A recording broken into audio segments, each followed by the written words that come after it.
work, and just to welcome the guests, and especially welcome Mr. Nicola Lawler, formerly of Laois County Council. Good to see you again, Nicola. And you were in the housing department in Laois for a good few years, and you were good to work with. Could I just ask, just specifically, just Longford, Paddy Blair, I suppose, would be the best one to answer this. You know, it's impressive, you know, that you've gone from 7% down to 2.4. I read the papers, Paddy, that you supplied. I noted the divides, the cost, and you have a problem now in your balance sheet of about 8 or 9 million, where, you know, you're providing roughly about 80% of the cost, and that is a balance sheet problem.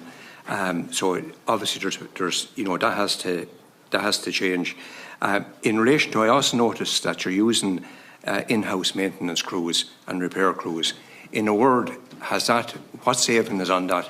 Because one of the things that I found, and Nicola would have seen this in Laois, was that before they have in-house now as well, and I'm told that they're finding it cheaper and they're finding it quicker, and they also have control over it. Whereas a contractor, you do need them for specialised work sometimes, but where you can use in-house, you can put your hand on them and say, we want this house repaired because there's a reason why we want to get back into use in a week or two's time. How much cheaper is it working out, Paddy, just in a word? Yeah, Deputy Stanley, thanks for your question. I'll pass over to Sam Mantha in a minute, but we've also reduced our number of weeks within which a house is vacant. It's still a high number, but we reduced by 25% over the last couple of years because we've introduced a number of additional measures that I'll ask Samantha to go through now, including the issue you're talking about, our own crews. Okay. Just in a figure, that's all I want, because I have a few questions. We only made the change half around April this year, so I wouldn't have a complete year's worth of data on it. But we are finding it that it's cheaper 20-30%? and quicker. Yeah, maybe around 25%. Yeah. And obviously more efficient because you can get it done when you want it. Okay. Definitely. That's just it. So direct labour is working for you. That's what I want to establish. And Paddy, how long has it taken, in your experience, for CPOs to be approved by An Bord Pleanála? Or Carlo, one or the other. Yeah. At this stage, none of the CPOs actually have been challenged through An Bord Pleanála. No doubt, so, yeah. What's the average, Paddy? Or John, if you can tell me.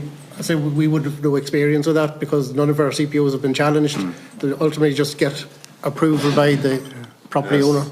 I might ask Mr. or yourself there. Yeah, so we would have had a few challenges through the Comisiún Pleanála. We've had approvals, we've had refusals, and we've had oral hearings. If I was to put an average on it, I'd say approximately 4 months. 4 months, okay. Sometimes figure, longer. Yeah. Okay. And could I ask you just in relation to the department officials, and Nicola, you might be able to help me with this.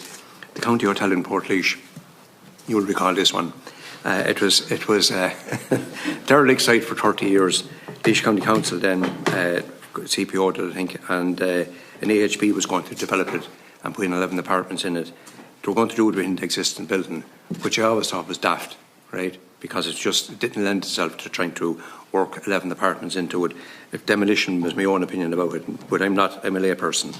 But so the AHB has now pulled out and it's back to the council, and it looks like a demolition, right?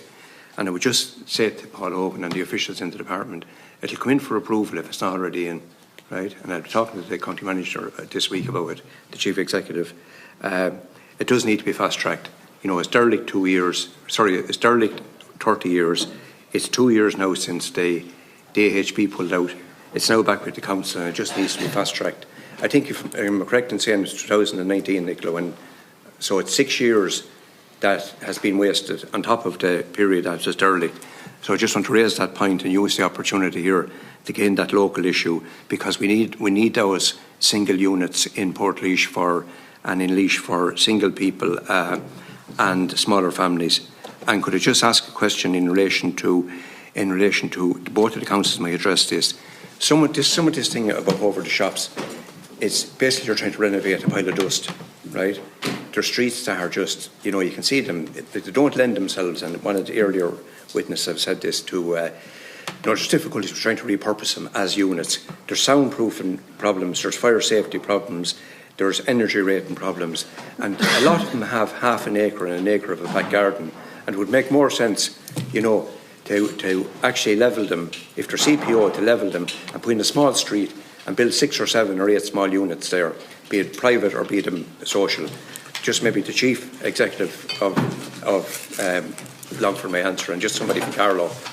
whichever of you wants to go first. Yeah, I'll go first. I think a good example, and yet again our submission, is the Dublin Street, Cox's Lane. So 2 old 3-storey shops with residential, 2 stories residential above. We purchased both units.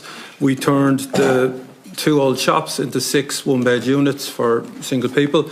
And in the back garden, as you talk about it, or the yard at the back, we've built 6 2-bed terraced houses, and there's good pictures and examples of how we did that.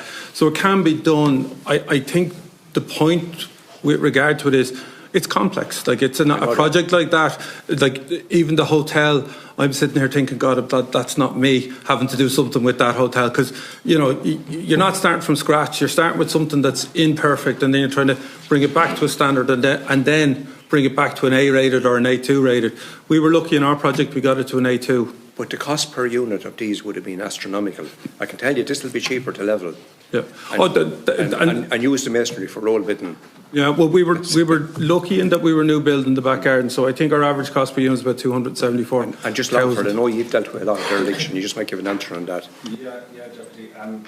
We've acquired a number of properties in the towns around the county, and the solutions are all going to be, you know, particular to their areas, but the suggestions that you're making make sense in a lot of cases. Have you done that in any case where you levelled and put in the street? Okay. Not yet, but it's definitely an option in Ballymahon, it's an option in Granard, it's an option in Longford Town. We haven't actually got to the stage. We've acquired a number of properties, as I said, sometimes with our own resources, sometimes through the URDF round 3 call, and in some cases the URDF is really about acquiring the property and turning it around, but properties we acquire for ourselves, we'll acquire with a view of maybe developing housing, maybe developing backland car parking, and maybe demolishing the street front and replacing it with something similar and something authentic, to get the best possible use out of the land that's there and bring back more activity, whether it's residential or commercial or a mix of both, into our town centres. You get better quality house.